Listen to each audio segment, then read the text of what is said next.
किताब मुकद्दस में से अहबार के 15वें बाब की तिलावत। और खुदावंद ने मूसा और हारून से कहा कि बनी इसराइल से कहो कि अगर किसी शख्स को जरियान का मर्ज हो तो वो जरियान के सबब से नापाक है, और जरियान के सबब से उसकी नापाकी यूं होगी कि खा धात बहती हो या धात का बहना मौकूफ हो गया हो, वो नापाक है। जिस बिस्तर पर जरियान का मरीज सोए वो बिस्तर नापाक होगा, और जिस चीज़ पर वो बैठे वो चीज़ नापाक होगी। और जो कोई उसके बिस्तर को छुए वो अपने कपड़े धोए और पानी से गुस्ल करे और शाम तक नापाक रहे। और जो कोई उस चीज़ पर बैठे जिस पर जरियान का मरीज बैठा हो वो अपने कपड़े धोए और पानी से गुस्ल करे और शाम तक नापाक रहे। और जो कोई जरियान के मरीज के जिस्म को छुए वो भी अपने कपड़े धोए और पानी से गुस्ल करे और शाम तक नापाक रहे। और अगर जरियान का मरीज किसी शख्स पर जो पाक है थूक दे तो वो शख्स अपने कपड़े धोए और पानी से गुस्ल करे और शाम तक नापाक रहे। और जिस जीन पर जरियान का मरीज सवार हो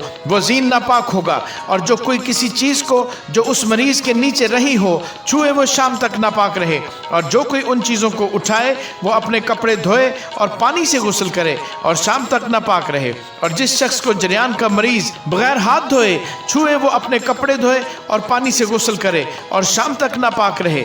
और मट्टी के जिस बर्तन को जरियान का मरीज छुए वो तोड़ डाला जाए, पर 24 बर्तन पानी से धोया जाए। और जब जरियान के मरीज को शिफा हो जाए तो वो अपने पाक ठहरने के लिए 7 दिन गिने। इसके बाद वो अपने कपड़े धोए और बहते हुए पानी में नहाए, तब वो पाक होगा। और 8वें दिन 2 कुमरियां या कबूतर के 2 बच्चे लेकर वो खुदावंद के हुजूर खैमा इज्तिमा के दरवाजे पर जाए और उनको काहिन के हवाले करे। और काहिन एक को खता की कुर्बानी के लिए और दूसरे को सख्ती कुर्बानी के लिए गुजराने। यूं काहिन उसके लिए उसके जरियान के सबब से खुदावंद के हुजूर कफारा दे। और अगर किसी मर्द की धात बहती हो तो वह पानी में नहाए और शाम तक नापाक रहे। और जिस कपड़े या चमड़े पर नुतफा लग जाए वो कपड़ा या चमड़ा पानी से धोया जाए और शाम तक नापाक रहे। और वो औरत भी जिसके साथ मर्द सोबत करे और मुंजिल हो तो वो दोनों पानी से गुस्ल करें और शाम तक नापाक रहें। और अगर किसी औरत को ऐसा जरियान हो कि उसे हैज का खून आए तो वो 7 दिन तक नापाक रहेगी। और जो कोई उसे छुए वो शाम तक नापाक रहेगा।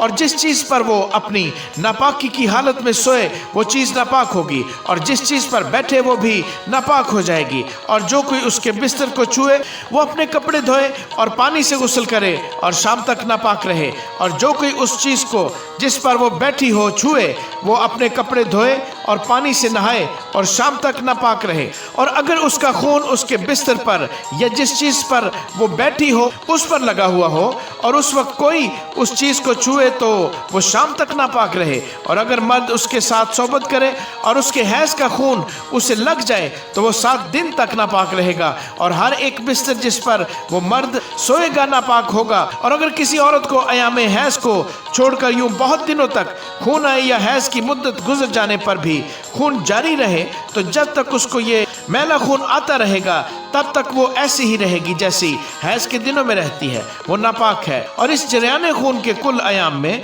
जिस जिस बिस्तर पर वो सोएगी वो हैज के बिस्तर की तरह नापाक होगा। और जिस जिस चीज़ पर वो बैठेगी वो चीज़ हैज की निजासत की तरह नापाक होगी। और जो कोई उन चीज़ों को छुए वो नापाक होगा। वो अपने कपड़े धोए और पानी से गुस्ल करे और शाम तक नापाक रहे। और जब वो अपने जरियान से शिफा पा जाए तो 7 दिन गिने, तब इसके बाद वो पाक ठहरेगी। और 8वें दिन वो 2 कुमरियां या कबूतर के 2 बच्चे लेकर उनको खैमा इज्तिमा के दरवाजे पर काहिन के पास लाए। और काहिन एक को खता की कुर्बानी के लिए और दूसरे को सख्ती कुर्बानी के लिए गुजराने।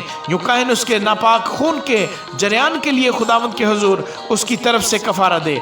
इस तरीके से तुम बनी इसराइल को उनकी निजासत से अलग रखना ताकि वो मेरे मक़दिस को जो उनके दरमियान है नापाक करने की वजह से अपनी निजासत में हलाक ना हो। उसके लिए जिसे जरियान का मर्ज हो और उसके लिए जिसकी दाद बहती हो और वो उसके बाइस नापाक हो जाए, और उसके लिए जो हैज से हो, और उस मर्द और औरत के लिए जिनको जरियान का मर्ज हो, और उस मर्द के लिए जो नापाक औरत के साथ सोबत करे।